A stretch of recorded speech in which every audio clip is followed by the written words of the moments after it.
اللهم صل وسلم وبارك على سيدنا محمد. ازيكم عاملين ايه؟ اهلا وسهلا بيكم في قناتي. اللي لسه مشتركش يشترك ويفعل الجرس عشان يوصل اي فيديو انا بنزله.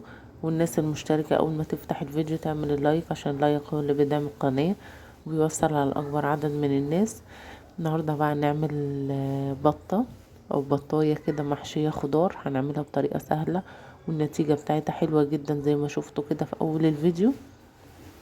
اول حاجه انا بجيب البطه بتاعتي وبغسلها كويس جدا جدا وبعمل لها محلول نقع من بالليل. المحلول النقع اللي هو معلقه سكر، معلقه ملح، ليمونه، اي بهارات بقى منكهه، ورق لورا، حبهان، قرنفل، اي حاجه، زعتر، اي حاجه عطريه بتحطوها في الميه وتسيبوها من قبلها بيوم. اهم حاجه محلول النقع في الطيور دي بيدي نتيجه حلوه جدا. تاني يوم بقى باجي احضر كده الخلطة بتاعتي. اول حاجة انا جبت البهارات كده: ملح، فلفل اسود، بابريكا، زعتر، بهارات فراخ، بصل بودر، توم بودر. كل البهارات الجافة. انا النهاردة مش هعمل لها بهارات، يعني مش هعمل لها بصل وطماطم والكلام ده كله، لا انا هعمل لها بهارات جافة كلها. توم بودر، بصل بودر، بابريكا، فلفل اسود، ملح، بهارات فراخ.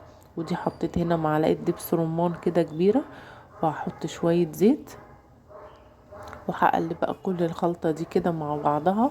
وطبعا ما ننساش الملح اهم حاجه. وهقلب بقى كل الخلطه دي كده مع بعضها واجهزها. هجيب بقى هنا، بصوا البطايه بتاعتي انا غسلها كويس وسايباها بقى اتصفت كده. هنيجي بقى نعمل لها فتحات كده في الصدر، لان انا النهارده مش هسلقها، انا هعملها روستو في الفرن. فعملت لها كده فتحات، جيت افتحها من جوه لقيتها ان هي هتبقى صعبة، فقلت اديها فتحات كده من بره، من الصدر كله، لان طبعا هي اجمد قطعة بتبقى في الصدر في البطن. فالافضل ان احنا نفتحها كده زي ما انا هعمل كده. هفتحها بقى من الجنب ده كده ومن الجنب ده، هعمل لها فتحات وهدخل بقى التتبيله جواها كده بحيث ان هي تتطعم. وخصوصا ان احنا عاملينها في نفس اليوم. وهاجي من عند الفخذ كده برضو اديله فتحه، كل حته فيها لحم بديها فتحه كده صغيره. طبعا بما ان احنا عاملينها في نفس اليوم، انتوا ممكن تعملوها من قبليها بيوم تتبلوها. التتبيله هتقعد فيها تدي طعم حلو برضو، بس هي كده برضو كان طعمها حلو جدا. بصوا بقى بنمسك البهارات كده اللي احنا عملناها وبنيجي بقى على البطة كده نعمل لها مساج كده محترم.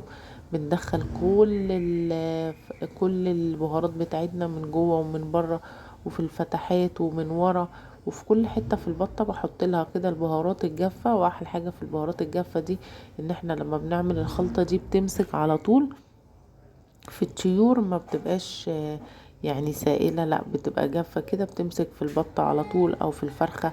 على فكرة التتبيلة دي ممكن تعملوها للفراخ برضو، بتدي نتيجة حلوة جدا. هنا بصوا كده بدأت بقى ان انا اتبلها كلها من بره ومن جوه ومن كل حتة فيها. وتبقى شوية من التتبيلة كده هركنهم على جنب. بصوا كده دخلت الرجل كده جوه وحاسبها بقى شوية تتبل عقبال ما نجهز اللي احنا هنجهزه، الخضار اللي هنجهزه. ده الزور بتاع البطة برضو هنديله نفس التتبيلة. وهركنها بقى على جنب كده لحد لما اجهز الخضار بتاعي. انا الخضار بتاعي النهارده عبارة عن بص اهو دول شوية كده سبتهم للخضار، هنحط كده جنبيها واسيبها بقى اركنها كده لحد لما اروح اجيب الخضار بتاعي وابتدي اجهزه. الخضار بتاعي عبارة عن كوسة وبصل وبطاطس اهو زي ما انتوا شايفين كده. حابين تحطوا جزر حطوا، حابين تحطوا بسلة حطوا، اي بقى خضار انتوا حابين تحطوه حطوه. انا النهارده استكفيت بالجزر بالكوسة وبالبطاطس وبالبصل. نزلت كده بشوية التتبيلة اللي اتبقوا عندي وبقلبهم بقى كويس كده. ودلوقتي بقى هجيب البطاية بتاعتي كده وابتدي ان انا احشيها كلها كده من جوه بالخضار اللي انا جهزته ده. الخضار طلع طعمه حلو قوي من التتبيلة ومن البطاية. بصوا هنبتدي بقى كده اهو نجيبها هنا، سيبناها خلاص اتبلت شوية.